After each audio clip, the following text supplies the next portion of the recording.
waxaan fadhinaa qandal of group companies oo ah gruupka ama isutaga qandal waxaanu fadhinaa dugsi waxbarasho loogu talagalay in lagu hormariyo aqoonta cunto karinta iyo dhaqanka iyo hidaha ummadda Soomaaliyeed waxaan runtii ku faraxsanahay inaan maanta ka soo qayb galno furitaanka xafladan qiimaha badan ee lagu soo agaasumay runtii sida u maqaamka sare leh marka hore waxaan leenahay ilaahay baynu mahadinaynaa alxamdulillahi rabbil caalamiin arintan sanaacadan iyo farsamadan iyo aqoontani waa cilmiga waxtarka badan waxaa ka mid ah qofku inuu ummadda baro wax dad iyo adduun iyo aakhiraba anfici karaya waxaad ogtihiin cuntada wanaagsan ilaahay baa qur-aanka ku ammaanay tabaaraka wa tacaala ilaah wuxuu yidhi yaa ayuha rusulu kuluu min alطayibaati wacmaluu saalixa qofku inuu wax wanaagsan cuno waa amar ilaahay rusushiisiiye tabaaraka wa tacaala dadka mu'miniinta amarka rususha ilaahay siiyey oo kale ayay ku amran yihiin waxa wanaagsan ay cunayaan waxaa ka mid ah inay fayo leedahay oo ay caafimaad qabto luqmadda ay cunayaan ay tahay cunto isu dheelitiran ay tahay cunto ummadda u anfacaysa caafimaadkooda wax ka taraysa sababtaa shareecadeennu waxay u timi inay ilaaliso 5 arrimood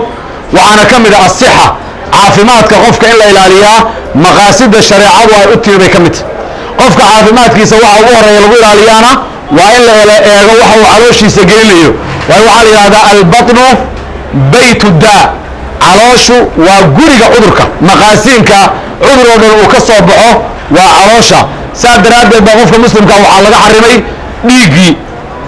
masfuuxa ahaa ee qubanayay waxaa laga xarimay waxyaabihii xayawaanaadka ah ee mutanajiska ah inuu hilibkoodii cuno baktigii baa loo diiday khamradii baa loo diiday waxaasoo dhan waxay xambaarsan tahay bakteriya iyo jaraatiin bay xambaarsan tahay qofka muslimka inuu wax wanaagsan cuno waxay ka mid tahay shareecadeennu waxay u timi in dadka lagu dhiirigeliyo gaar ahaan dumarka oo ay cunnada bartaanna waa sirta qoyska ee waxa weeyaan reerka noloshiisa in la duceeyo oo dadkan ilaahay hawshooda u fududeeyaan annaguna u sii raacinayna insha Allah biidnillaahi albaari mahad waxaa iskale wixii hawshaan noo soo agaasimay baa iskale ka bacdi ilaahay baa mahad iskale waxaan u malaynayaa hadal badan meesha inuun ka jirin hawshina waa la sheegay la agaasimay mawduuci kaleetana waa la sheegay waxay la tahay inuu sidan ku xiran yahay u malaynayaa shirka haddii wax noo hareen kow waxaanu soo dhaweynaynaa qandal group company gabdhaha maaragtay oo maanta noogu yeedhay xafladda loogu sameeyey waanu soo dhaweynaynaa boqolkiiba boqol baan soo dhaweynaynaa bulshadana waan gaarsiinaynaa in meesha laga furay maaragtay oo bulshada waan ku soo dhaweynaynaa inay maaragtay yimaadaan ay keenaan gabdhahooda inay keenaan baan kusoo gudbinaynaa waxaa weeye aad iyo aad baan u soo dhaweynaynaa maaragtay oo hawsha aad maaragtay samayseen aad baan u soo dhaweynaynaa waanad ku mahadsantihiin wasalaamu calaykum dhowr nooca sifo ay u shaqaystaan caruurtooda waxbarasho ee u geystaan sifooyin ay halkaas qutul daruuriga aga raadsadaan ay u shaqaystaan ayaa ugu talagalnay waxaan aan isku tashanay in aan gabdhihii aan ciilaankii barno oo cunno kariska barno oo maxay dharka sidii loo kariyo barno sidii qofka dumarka ah markii ay maxay xaalad ay qabsato oo ugu baxo ilmihiisa uu ku korsan karo anaga hadda hooyooyin baan nahay dhowr hooyo ah waan shaqaysanaa anaga ilmihii maxay odagan meel buu ka keenaa anaga meel baan ka keenaa waxaan mar gabdhahan ku baroorinayna in maxay iyagina ay sidaasoo kale nala garab istaagaan si iyagana ay ku korsadaan ilmahoodii markuu odaga meel ka soo qabto iyagana ay meel ka soo qabtaan intaasaan gabdhahan ku baraarujinaynaa saas laaligeedaan u furnay waxaa yaala hidii dhaqankii dharkii karintii baa taallo cunno karintii baa taallo oo la baranayo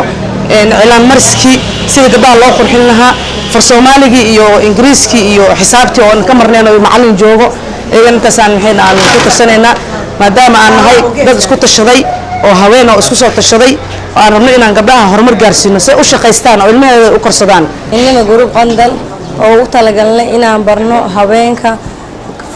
farshaxanada kala duwan sida dhar karinta hidihii iyo dhaqankii xarqaankii cilaansaarkii cunto karintii oo nooc walba ah marka waxaan doonaynaa in dhammaan inta ka soo qaybgashan waa idin salaamaya salaamka idinku salaamaya assalaamu calaykum gabdhihiina iyo haddee dumarkiina inaan meeshaan ka soo qaybgelisiinaan rabnaa intaa kadib runtii waxaa ii muuqata barnaamij aad u qurux badan iyo horsocod inay yani meeshan ka jirto iyo gabdho isku tashtay runtii gabdhuhu yani iyagoo oo guryihii jooga iyagoo oo caruurtii haya iyagoo oo wax badan oo hawlaha hayay haddana hadday ku darsadaan hawlihii ay hayeen say perfect u noqoto ama hore ugu socoto yani wax aad u qurux badan waaye tusaale hadda barnaamijkan gabdhuhu ay nagu casumeen ee cunto kariska ah ama isku tashiga gabdhaha inay bartaan xirfado ama skills kala duwan wax la heli kara runtii maahan ani ma soo gaarin laakiin waxaa la ii sheegay jaamacadihii ugu waaweynaa Soomaaliya ugu horeeyay ee dawladdu lahayd in qaybo dhan oo economically gabdhaha iyo hooyooyinka lagu soo saaray inay lahaan jireen salaan kadib ana farxad bay tahay barnaamijkan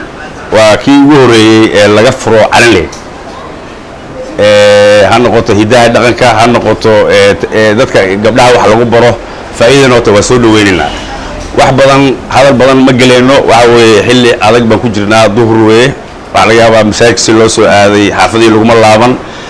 waxa weeyaan waa mahadsantihiin gabdhihii soo agaasimay ee barnaamijkan keenana way mahadsan yihiin weli waxaan rajaynaynaa inaan gacan inaan siino oo weli aan cid walba oo qusayso ama barnaamij nala qabato inaan u soo bandhigno haddii ilaahayno anigoo ku hadlaya codka wasaaradda caafimaadka ahna madaxa nutritionka quseeyada barnaamijkan maadaama waxa hooyada iyo la baraya ama dhaqanka la baraya qayb ka ah cunooyinka ay tahay aan madax u ahay ayna iga codsadeen inaan uga soo qayb galo waxa aan waqtiga aan u soo horay waxay tahay inaan la qaybsado qorshahooda iyo qaabkay meesha u socotaan aan la ogaado haddii ilaahay yiraahdo maadaama ka wasaaradda caafimaad ahaan barnaamijyooyin badan oo waxaa jira horumar ah oo dadka lagu caawiyo development qayb ka ah waxaan rajayn doonaa inaan hableeyna la shaqeyn doono maadaama waaqic adag lagu jiro hooyooyinka qaar aysan heli karin inay wax bartaanna rabaan oo baashi adag tahay waxaan isku dayaynaa in hay'adaha ka shaqeeyo nafaqeynta iyo aan la kaashan si caruurta nafaqa darrada heeso waxay ka imaaday guriga si raashinkii balance markii la soo baro hooyada ay cunuga siiso nafaqo u helaya